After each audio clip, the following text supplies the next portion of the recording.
Assalamu alaikum. Today we will discuss the concept of product in a category. Before doing that, let us revise few concepts from our previous sessions. Recall that by set we mean the category of sets and functions. We will recall the concepts, how these concepts look in the category of sets, and how these concepts are named in a general category. So in category of sets, the objects are sets, and in a general category we call these objects. In the category of sets we have functions.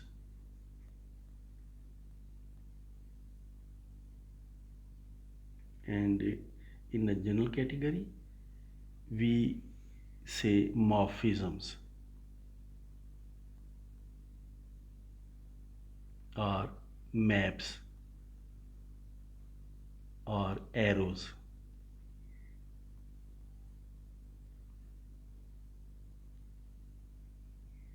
In sets we talk about on-to functions. On-to functions which are also called bijective functions, which are also called surjective functions or surjections.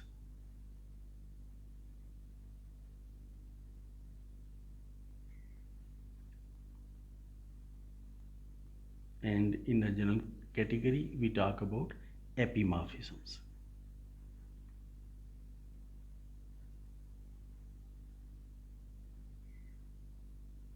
We briefly say epi. In the category of sets, a function with domain A and codomain B, let's name it as f. A function f is onto if the condition is if for every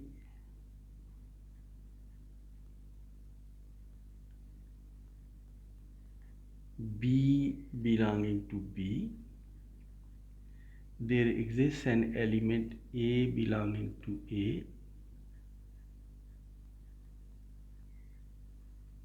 such that FA is equal to B. And in a general category, a morphism A to B is epi if G circle G composed with F is equal to H composed with F, implies that G is equal to H. In the category of sets, we talk about one-to-one functions.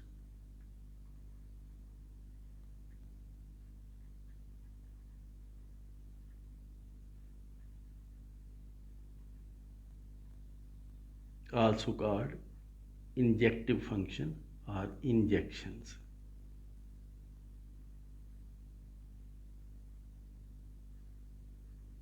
And in a general category we talk about monomorphisms.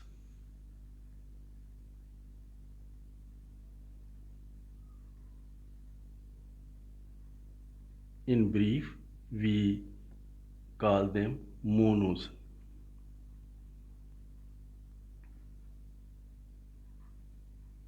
In the category of sets, a function with domain A and codomain B is one to one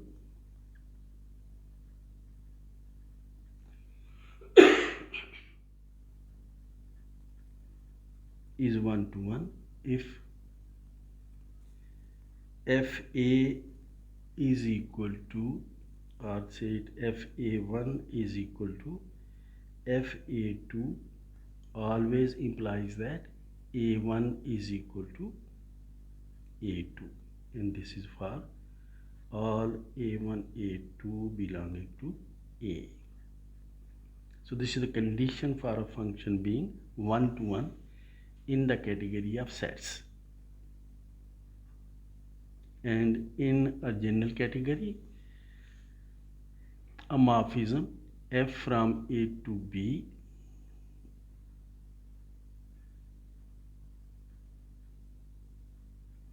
is mono if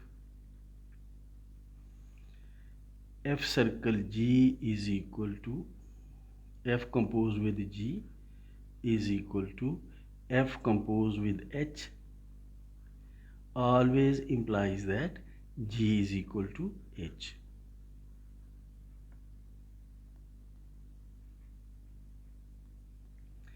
In the category of sets, we talk about bijective functions or bijections. Bijective functions or bijections.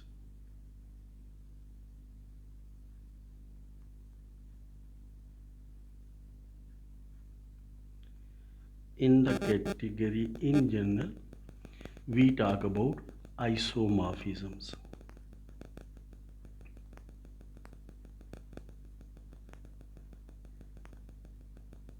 In brief, we say iso or isos if they are more, so iso.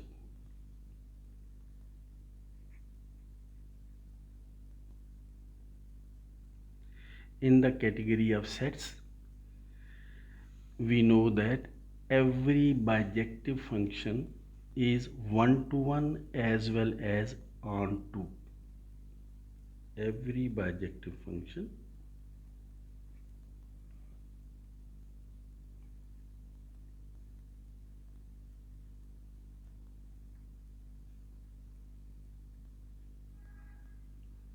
is onto as well as one to one.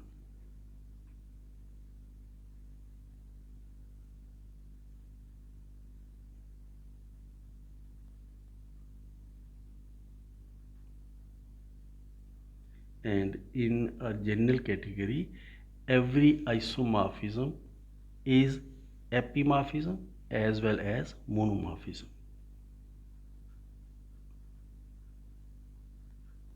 Every isomorphism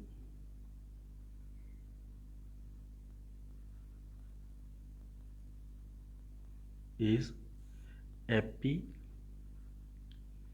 as well as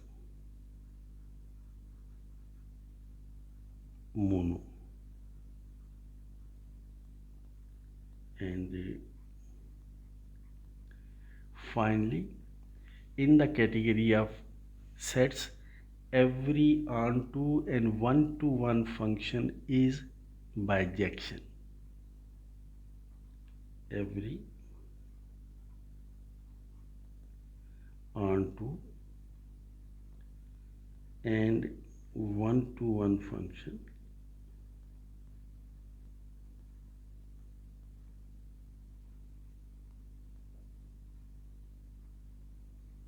is bijective function.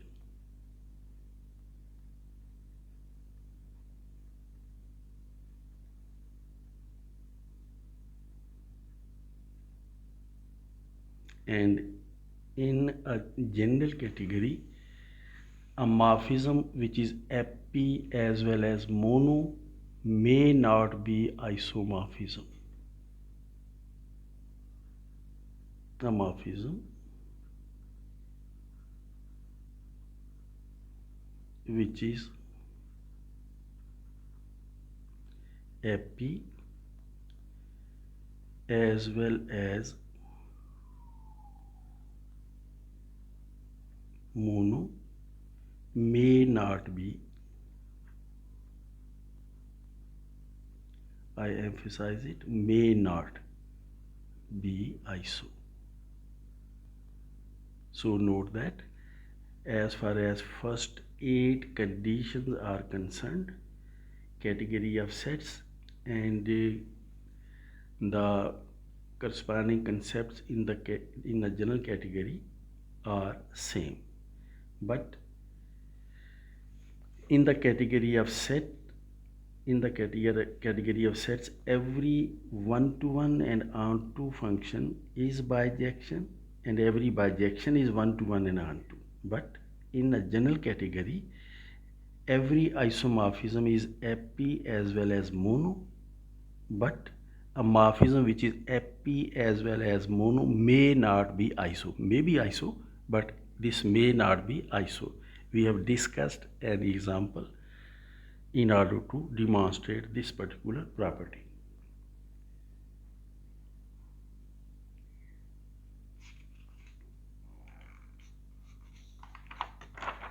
So having discussed this comparison, now let's come to a concept, that is commutative diagrams.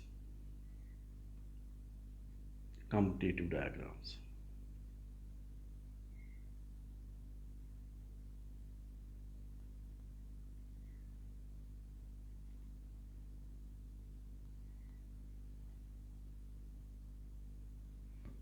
I explain this concept by the help of few examples. First of all, if f with domain A and codomain B and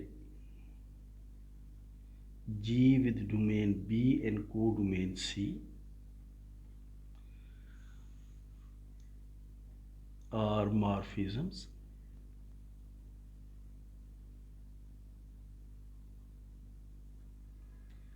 in a category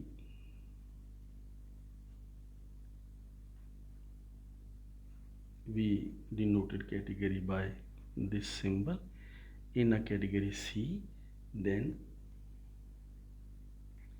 the composition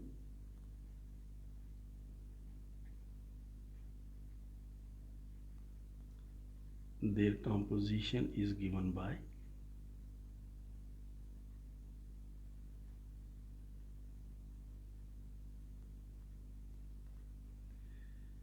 this is the morphism from A to B, this is F, then this is the morphism from B to C, this is morphism G. Now their composition is a morphism from A to C, and we denote it by G circle F, G composed with F. And this diagram is called commutative diagram. And this diagram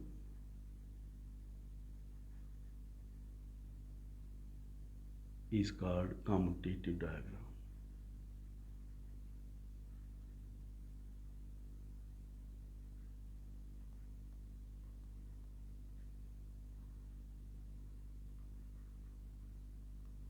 So composition of two morphisms can be represented by a commutative diagram.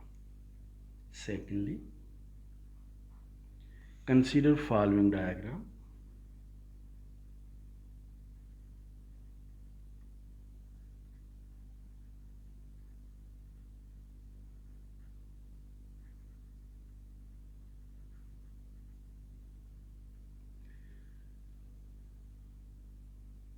This is a morphism from A to B, call it F.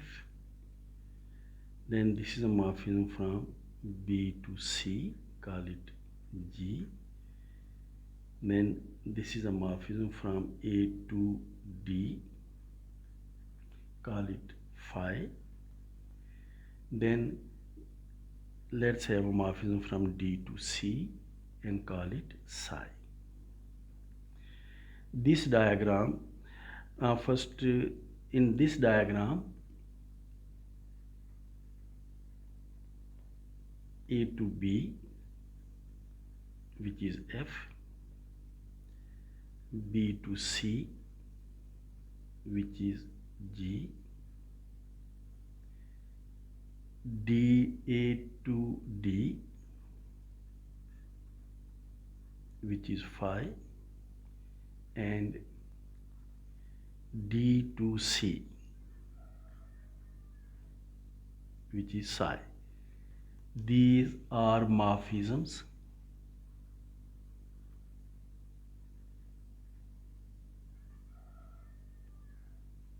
These are, we may call these maps or arrows.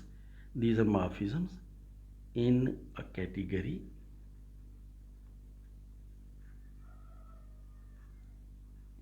This is the symbol we have decided to adopt for representing a category. So in a category C, we call it C. Then by saying that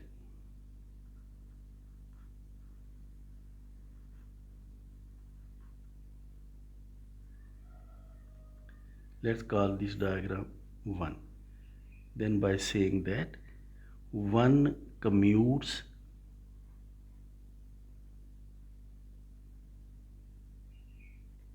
we mean that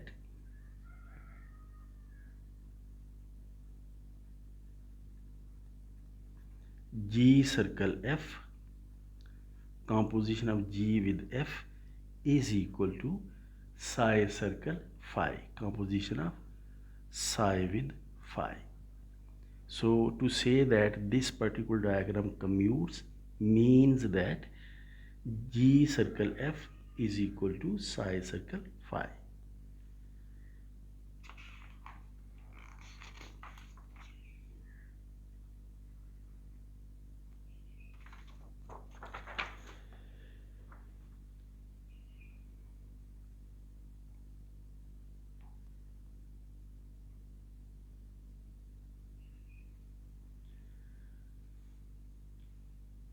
We say that the diagram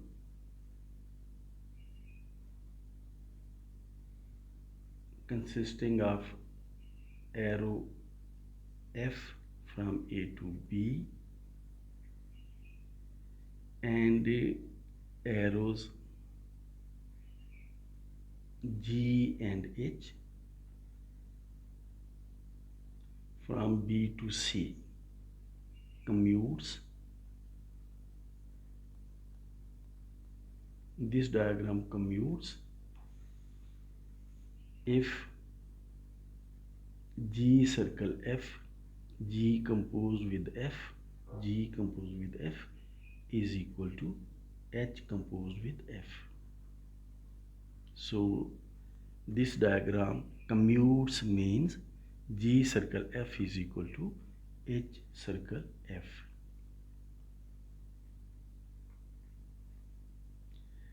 Similarly, the diagram with the arrows from C to A,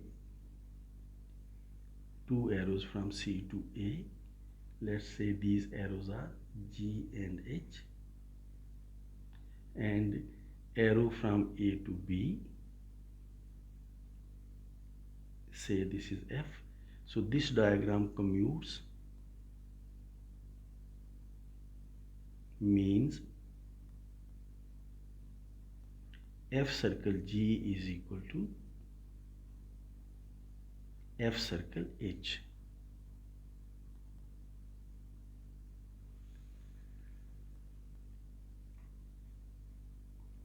Let's have a little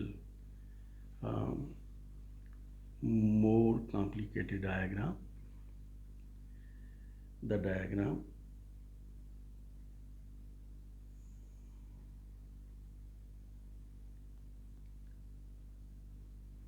X is an object in the category, and from X to an object A we have a morphism, let's call it P1, and from X to another object B, not necessarily another, and from X to B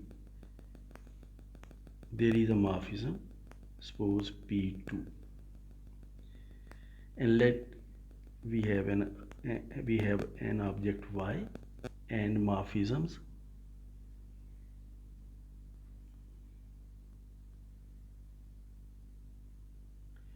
phi and psi. Phi is morphism from Y to A and psi is morphism from Y to B. And suppose we have a morphism from Y to X. Let's call this morphism F. So to say that this diagram commutes,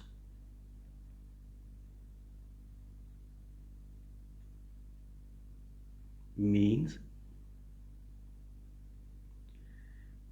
P1 composed with F, P1 composed with F, this composition F P1, P1 composed with F, P1 composed with F is equal to phi, and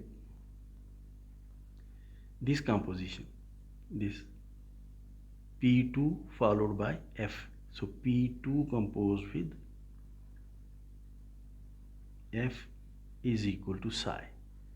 So this diagram commutes, means P1 composed with F is equal to phi and P2 composed with F is equal to psi. So P1 composed with F is equal to phi and P2 composed with F is equal to psi. So this is about commutative diagrams. In category theory, we come across commutative diagrams quite frequently. Now we come to our main topic, and that is products in categories.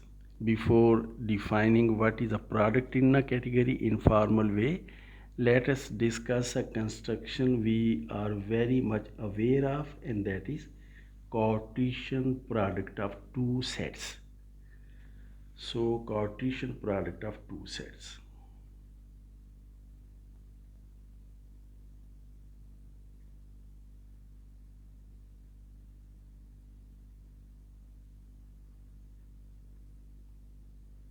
We begin with Cartesian product of two sets. We can have more sets as well, but it will be easier to begin with two sets. So let's have two sets A and B.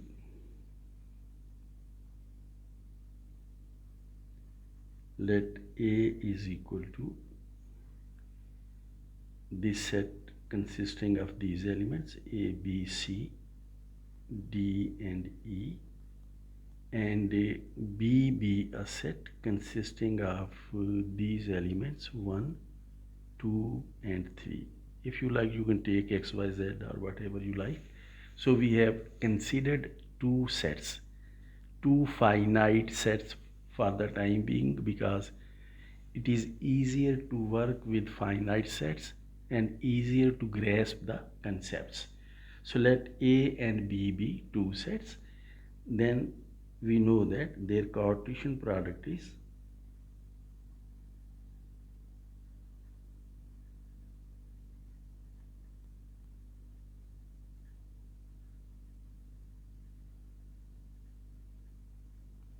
we denote it by A cross B, and this is equal to A1, then A2, A3, and then B1, B2, B3, and then you know what this Cartesian product is. You can complete it on your own. So this Cartesian product of these two sets A and B. We have two functions with domain,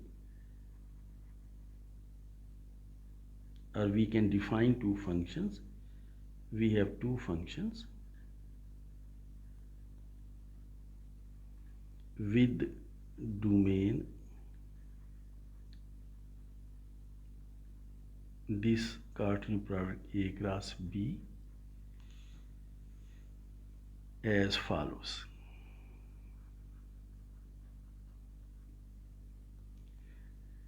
So from A cross B,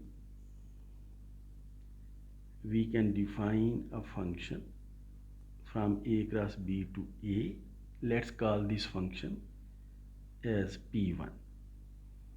And we can define a function from A cross B to B, and let's call this function P2. And these functions are defined as, suppose you are given an element in A cross B, suppose you are given A3. So effect of P1 on A3 will be A, the first element A of A, and the effect of P2 on this particular element A3 of A cross B will be 3, second component B. 3 belongs to B. You can see that 3 belongs to B. So effect of P1 on this ordered pair is first component, which belongs to A, and effect of P2 upon A3 is second component 3, which belongs to B. So given Cartesian product of two sets, we can define these two functions with domain the Cartesian product and codomains the sets A and B. These functions are called projections. It is why we denote these by P1 and P2. These functions are called projections.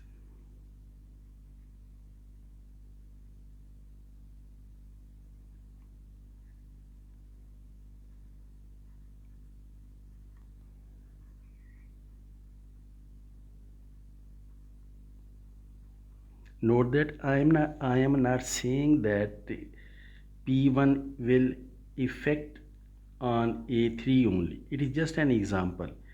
You can see the effect of P1 on this particular element, and you can see the effect of P1 on this particular order pair, on this. So you can apply P1 on any element of A cross B. Similarly, you can apply P2 on any element of A cross B. These were just examples.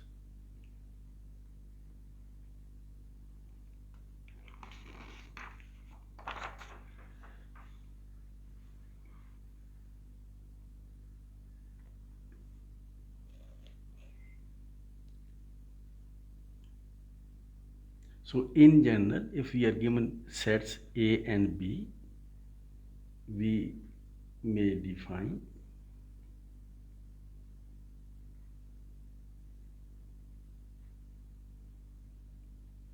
Cartesian product of these two sets as A cross B is equal to set of order pairs xy such that x belongs to A and y belongs to B.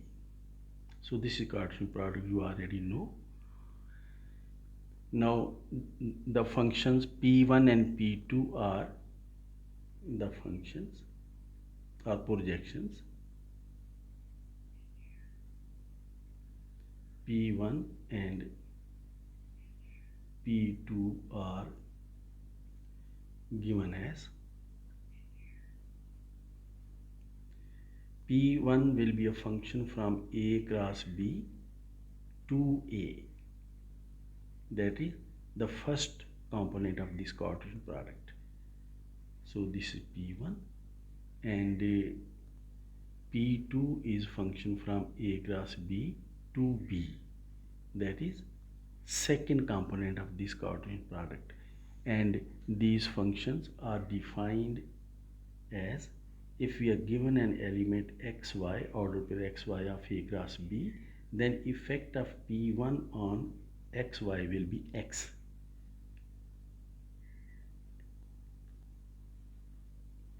and effect of P2 on xy will be y. We know that x belongs to A and y belongs to B. So these are projections.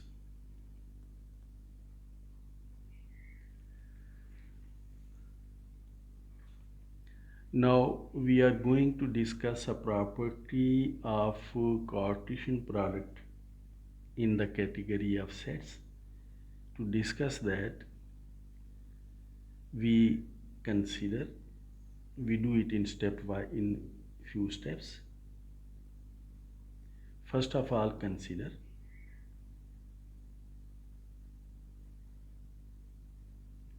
this diagram, that is A cross B to B, and this is projection P2, and then from A cross B to A, and that is projection P1. We have represented both projections in this one diagram, and you know that what does this mean? Any element xy under this projection will go to x, and under this projection will go to y. This is what we have explained above. Now consider another diagram.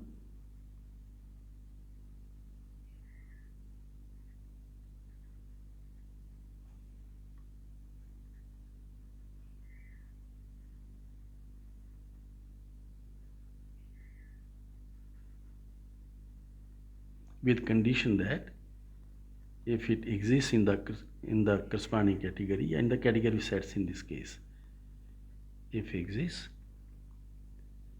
in the category of sets, we denoted it by set. So the diagram we are going to consider is that C is a set, and from C we have a function from C to A. Let's call this function phi, and function from C to B, and let's call this function as psi. We can see effect of this function on any element C will be, it will go to FC, so it will go to phi C. You know that this is the way we represent images in the codomain, and C will go to psi C in the set B. So this is the diagram, that is two functions from domain C, phi and psi, to codomains A and B, and effect of phi is shown by this arrow, and effect of psi is shown by this arrow. And we note that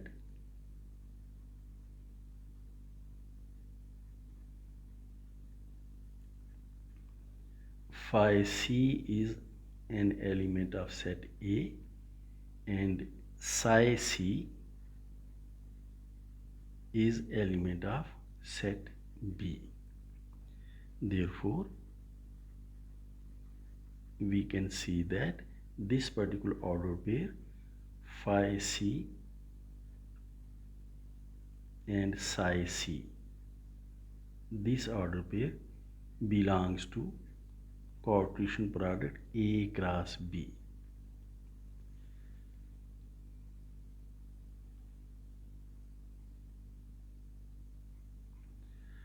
Now we consider following diagram.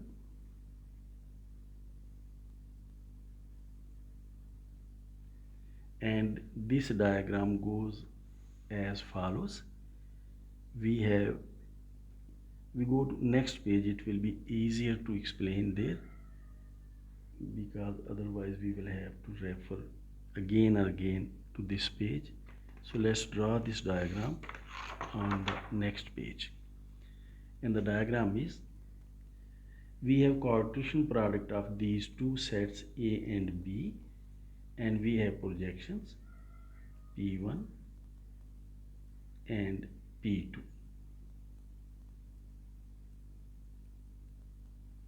And then we have discussed a set C and a map from C to A, a function from C to A denoted by phi, and function from C to B denoted by psi.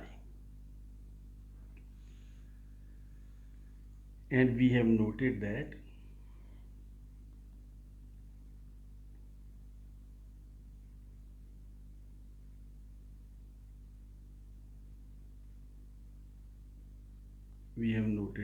for any element C belonging to this set C, effect of phi on C and effect of psi on C give us an ordered pair which belongs to A cross B, the Cartesian product A cross B, because phi C belongs to A and psi C belongs to B. So this ordered pair will belong to A cross B. Therefore, we can define a function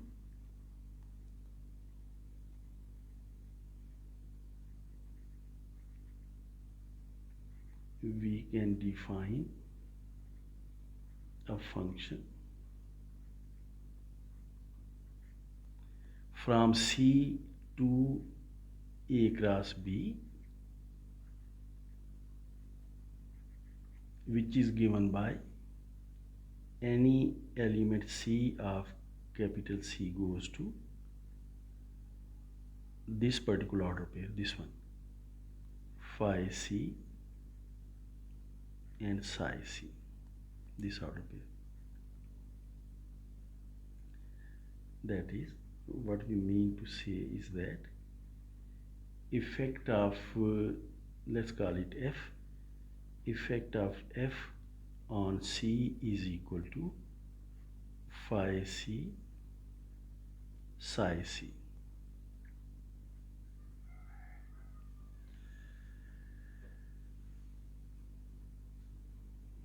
Now let's sum up our discussion. So summing up our discussion,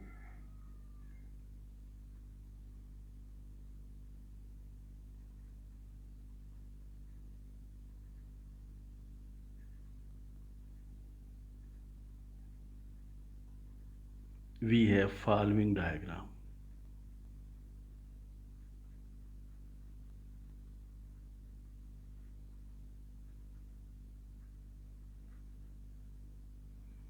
Now note that we have Cartesian product A cross B and we have projections P1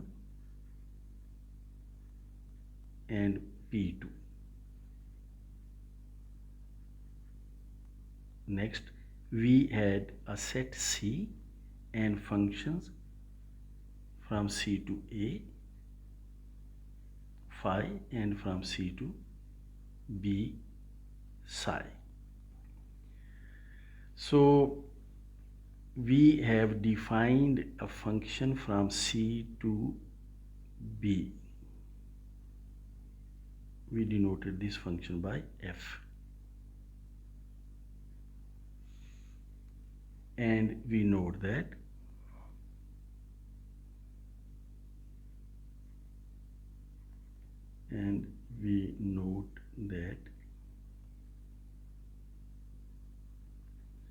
composition of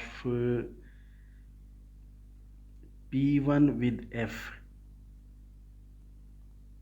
P1 circle F, this is composition of P1 and F, and effect of this composition on the element C is equal to P1 FC. This is the way we write compositions, and this is equal to P1. Now note that FC is equal to this particular order pair, phi C and psi C, and we know that effect of P1 first projection is the first component of this order pair. So this is equal to phi C, and P2 composed with F, effect of this composition upon C is equal to P2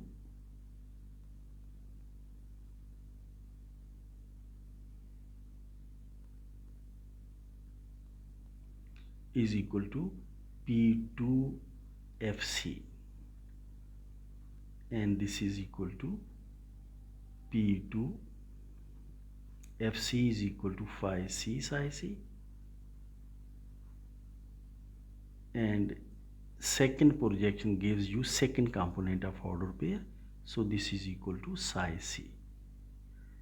So what we have noted is that effect of P circle F on C is equal to phi C, and effect of P1 circle F on C is equal to phi C, and effect of P2 circle F on C is equal to psi C.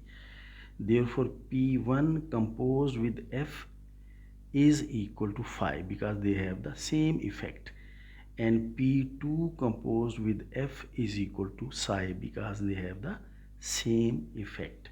So therefore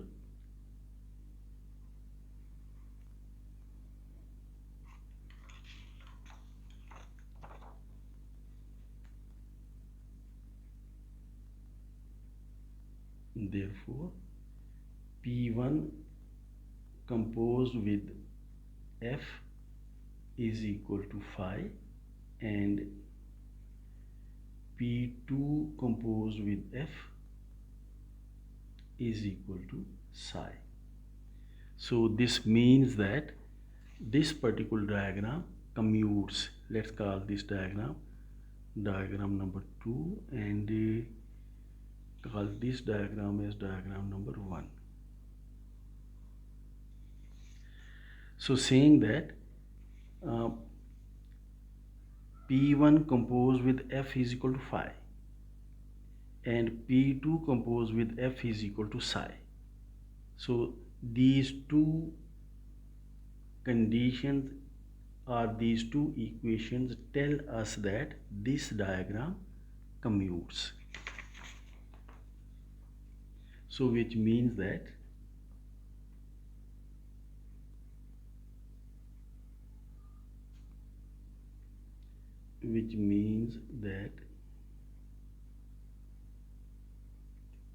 the diagram 2 commutes.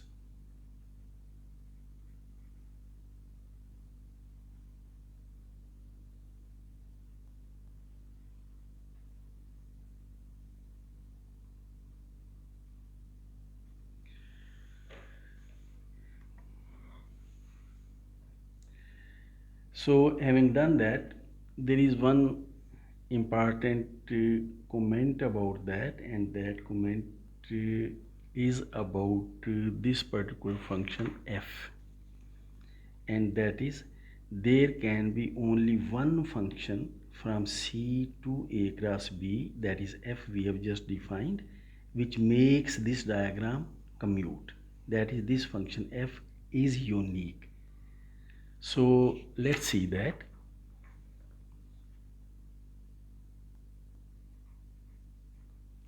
So we note that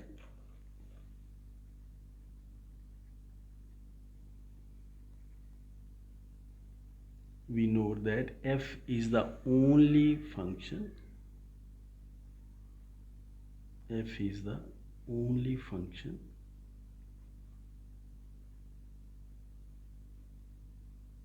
In fact, we are talking about uniqueness of F.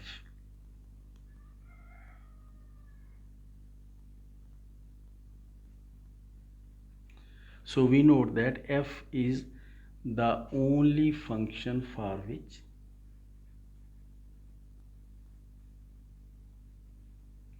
diagram 2 commutes.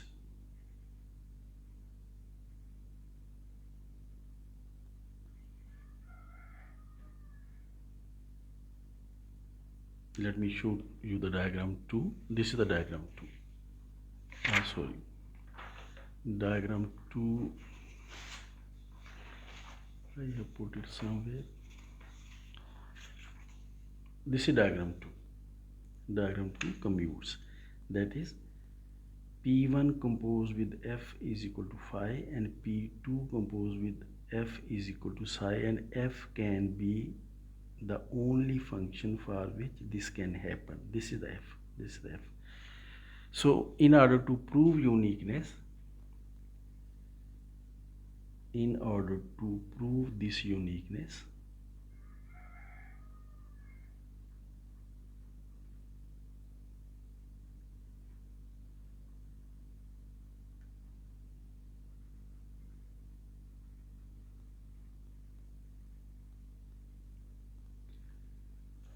suppose in order to prove the uniqueness of F, we consider an other function from C to A cross B. F is a function from C to A cross B, and we have to prove that this is unique function in order to make it commute. So suppose there is an other function from C to A cross B for which this diagram commutes, and we will prove that that function will be exactly F. So in order to prove this uniqueness, let from C to A cross B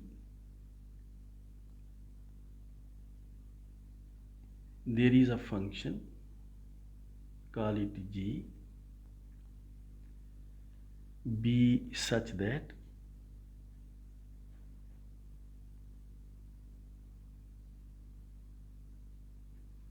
this particular diagram A cross B,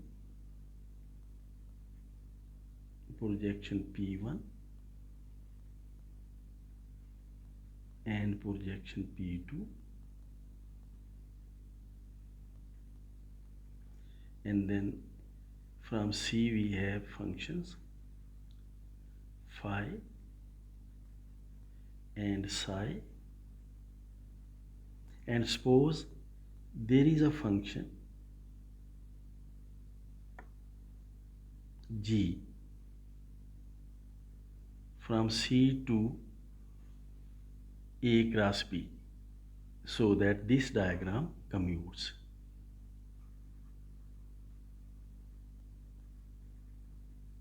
Such that this diagram commutes. Now commutativity of this diagram means that then we must have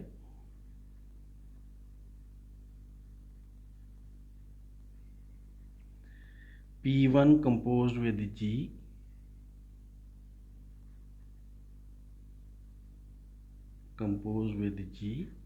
is equal to phi, and P2 composed with G is equal to psi. P2 composed with G is equal to psi, and therefore effect of P1 composed with G on any element of the set C is equal to effect of phi on C, and effect of P2 composed with G on C is equal to effect of psi on C. This is for all C belonging to C. So having said that, this means that therefore effect of P1 upon GC is equal to phi C, and effect of P2 upon GC is equal to psi C. And therefore this means that now note that this is possible only if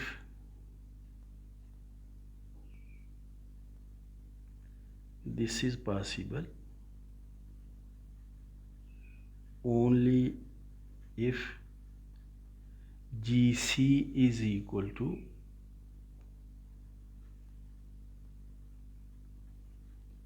phi C comma psi C, this particular order pair. Note that effect of P1 is first projection and result is phi C. So whatever GC is in A cross B, its first component is going to be phi C, and effect of P2 upon GC is equal to psi C. So whatever GC is going to be in A cross B, its second component is going to be psi C, because effect of second projection is psi C. So this is possible only if GC is equal to this particular order pair phi C psi C, and therefore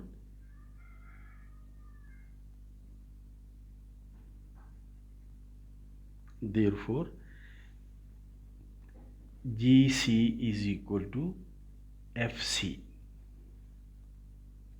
and therefore GC is equal to, note that phi C comma psi C, this is FC, we have noted this quite early, this particular.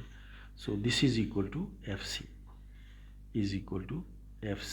and this is for all C belonging to C, and therefore the function G is same as function F. So there is only one function which can make this diagram commute, and that function is F, because if we take another function which makes this diagram commute, that will become equal to F.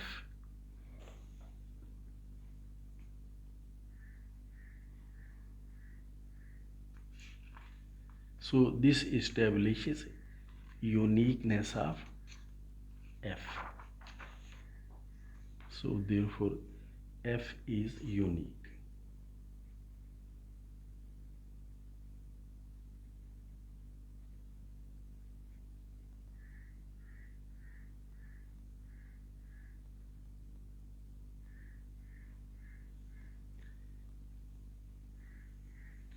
So having discussed this particular construction, in fact we have arrived at a very important concept of category theory, and that is the concept of product. In fact, given sets A and B, A cross B is product in the category set. So let me repeat this construction, what we were doing, repeat. So let A and B be sets, then their Cartesian product, in fact, then their Cartesian product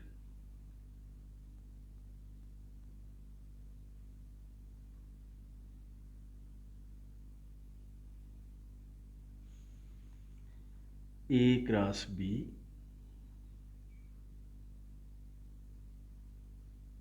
which is given by order pair xy such that x is element of A and y is element of B.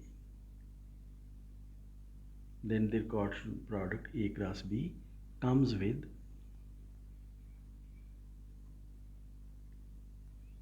two very special functions. In fact,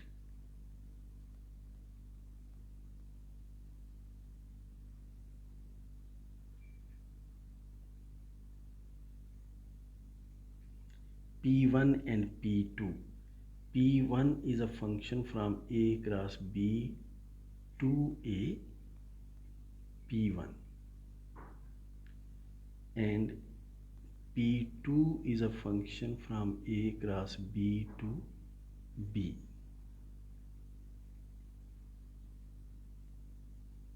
These functions are called projections. So this Cartesian product comes with two very special functions, P1 and P2, defined as, and their definition is, effect of P1 on any order pair xy of A cross B is equal to x, and effect of P2 on the order pair xy is equal to y. So A cross B comes with two very special functions, P1 and P2, which are defined in this way, such that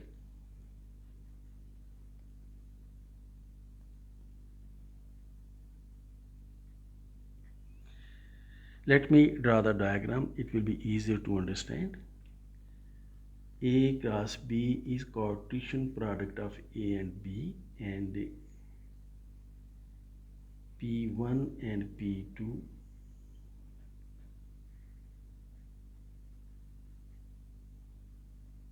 are the projections we have mentioned above.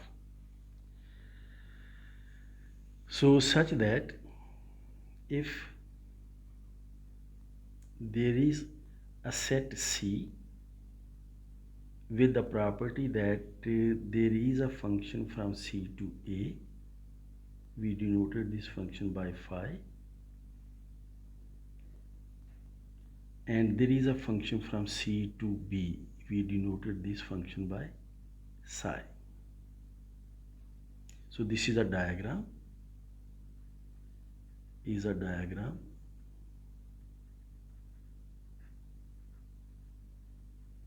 in the category of sets, we denote it by SCT set. So let's represent this particular diagram with this already drawn diagram. So we got C here, and a function phi, this one, and a function psi, this one, this function psi. So we have A cross B, two projections. We have another diagram in the category set, which we have drawn here.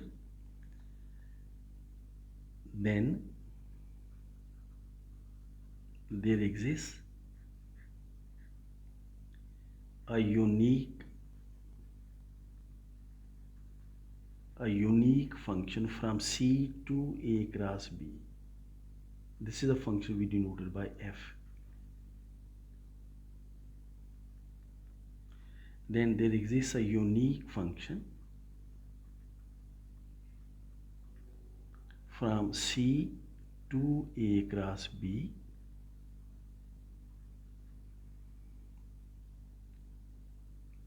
such that the above diagram commutes.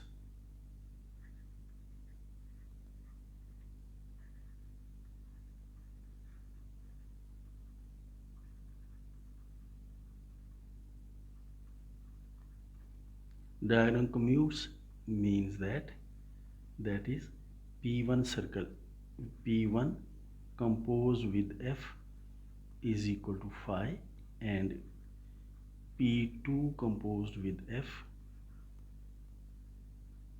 is equal to psi.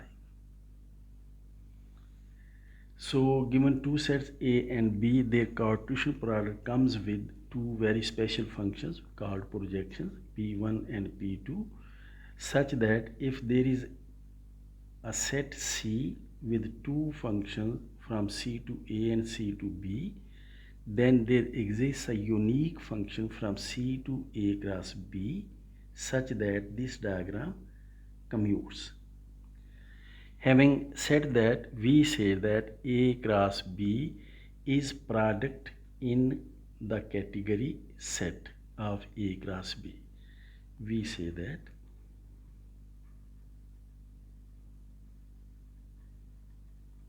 A cross B, that is the Cartesian product, is product in the category set.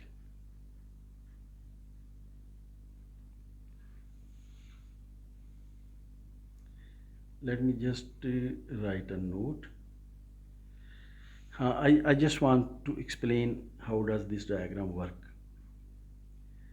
So the function f is going to take the effect of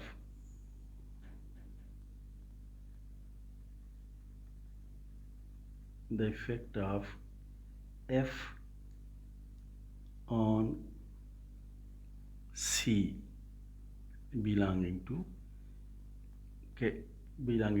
set C is given by,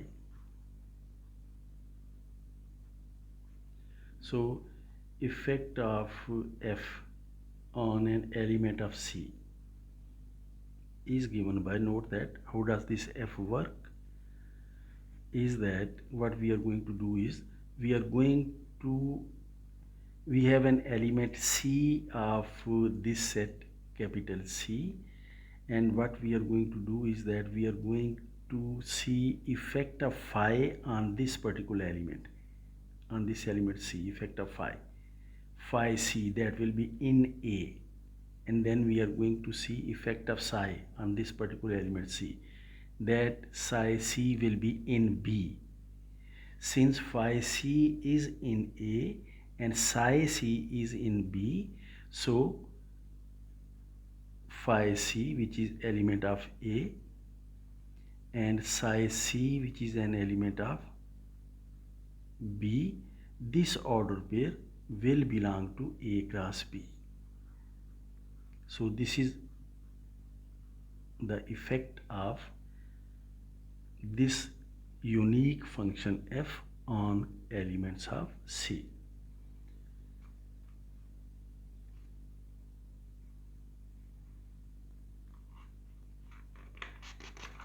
So having done that, now we can give the definition of product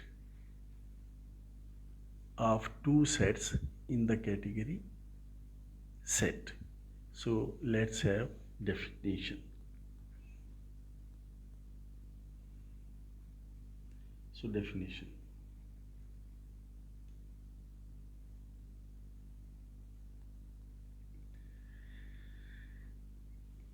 In the category set,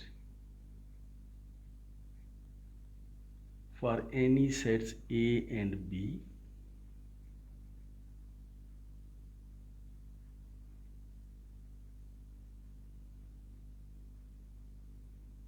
A and B, there is a set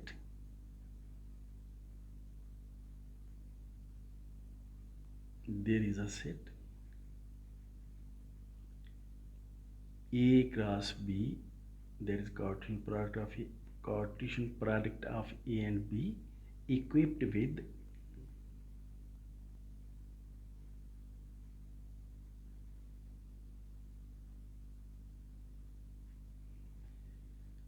functions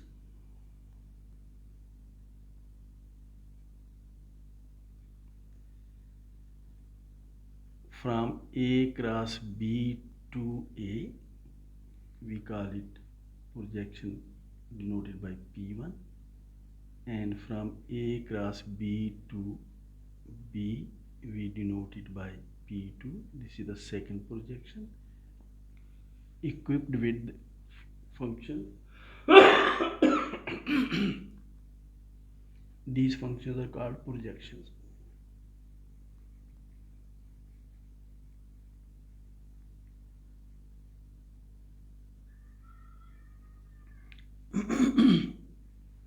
Called projections such that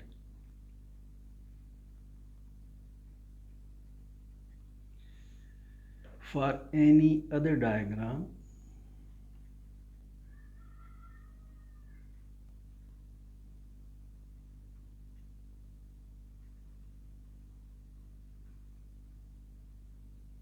and this diagram is set C and we have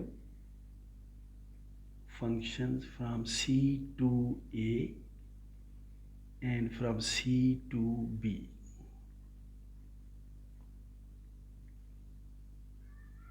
And for any other diagram there exists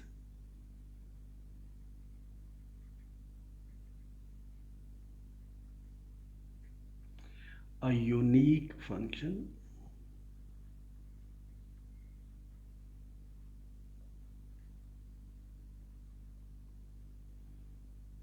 this function is from C to A cross B and we have denoted this function by F. There exists a unique function with domain C and codomain A cross B such that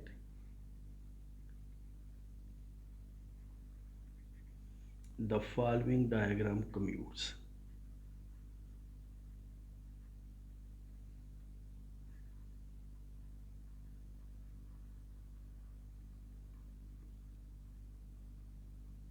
And by now you know very well what this diagram is going to be, and this is the diagram. A cross B is Cartesian product. This is the first projection and this is the second projection. And if C is a set such that there are functions phi and psi, then there exists a unique function from C to A cross B. We denoted this function by F. And by commutativity we mean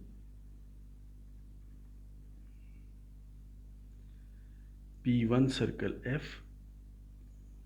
P1 composed with F is equal to phi and P2 composed with F is equal to psi.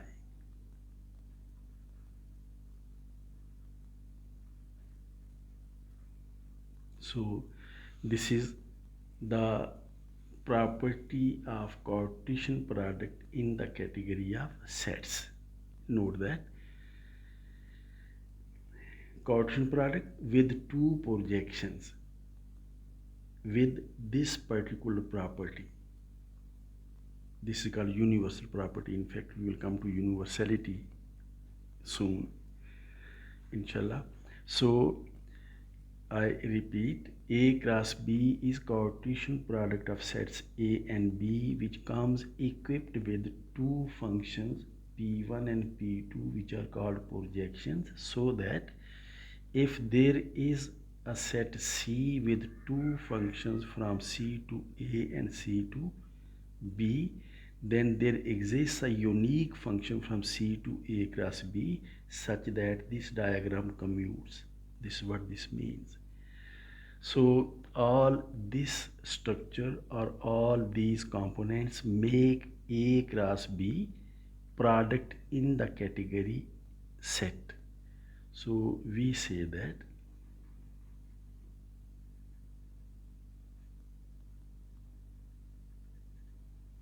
A cross B is product of sets A and B in the category set. So this completes the definition. In order to have good feel of this concept of product, let's discuss products in the category of left OR modules, where OR is a ring with identity. So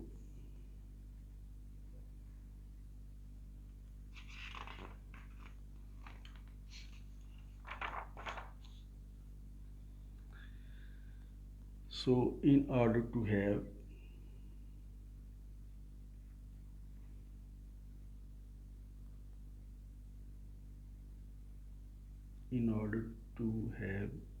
good feel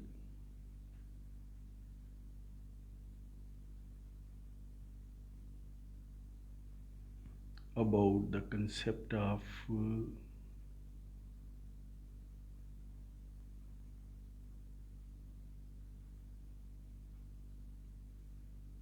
product,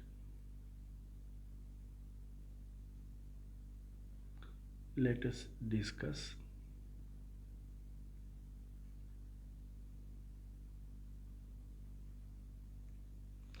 product of two left OR modules.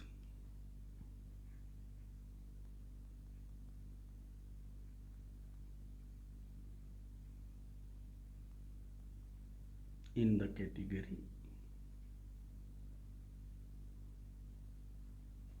category of left OR modules, which we denoted by OR mod. So before doing that, let's recall the definition of left OR module. And first of all, note that whenever we study modules, our ring is always a ring with identity. So let R be a ring with identity.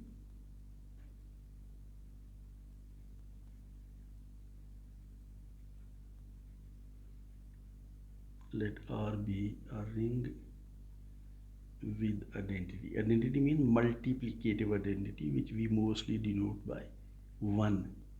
So let R be a ring with identity. Then now we recall the definition of left OR module. Then capital M is a left OR module.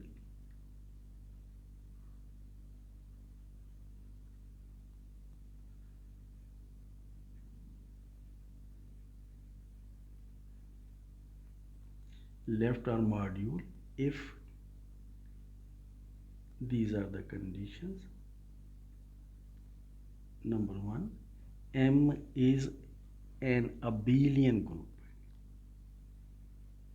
M is an abelian group.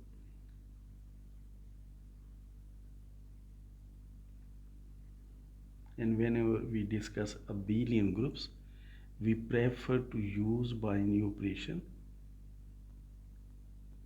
with symbol, this symbol, we call it addition.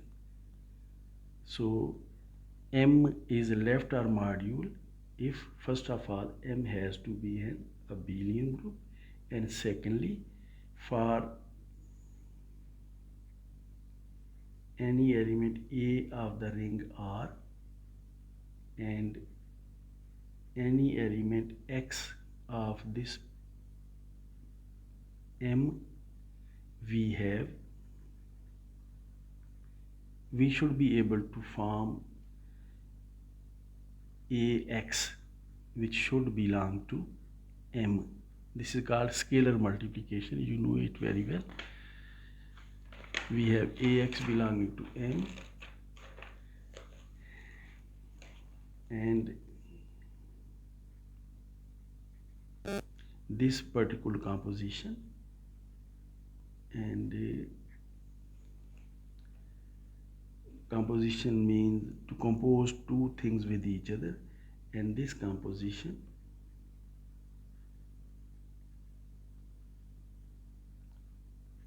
it is mostly called scalar multiplication.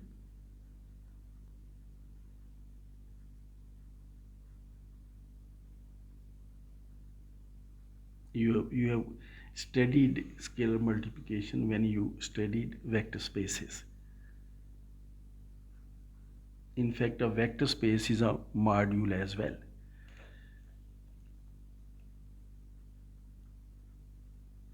Called scalar multiplication obeys this particular composition obeys following laws. I'm going to write these laws, and these laws are, first one is a plus b composed with x is equal to a composed with x plus b composed with x. Secondly, a composed with x plus y is equal to a composed with x plus a composed with y. And thirdly, a composed with bx is equal to a b product of a and b being elements of the ring R composed with x. And then fourth condition is 1 composed with x is equal to x, and this is for all a b belonging to the ring R and xy belonging to this M. So this is definition of left OR module. So having said that, let's take two left OR modules M and N. So if M and N are left OR modules, we are going to define what is module homomorphism, because when we are working in a category, there are two most important things. First is objects, which will be left OR modules in this case, and second is morphisms, which will be module homomorphisms in this case. So module homomorphism, let's recall the definition.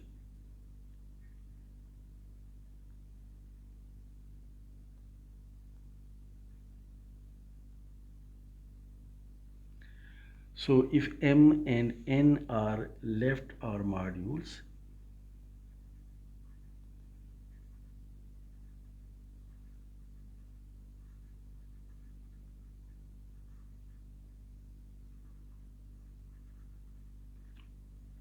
R is always a ring with multiplicative identity. So if M and N are left OR modules, then a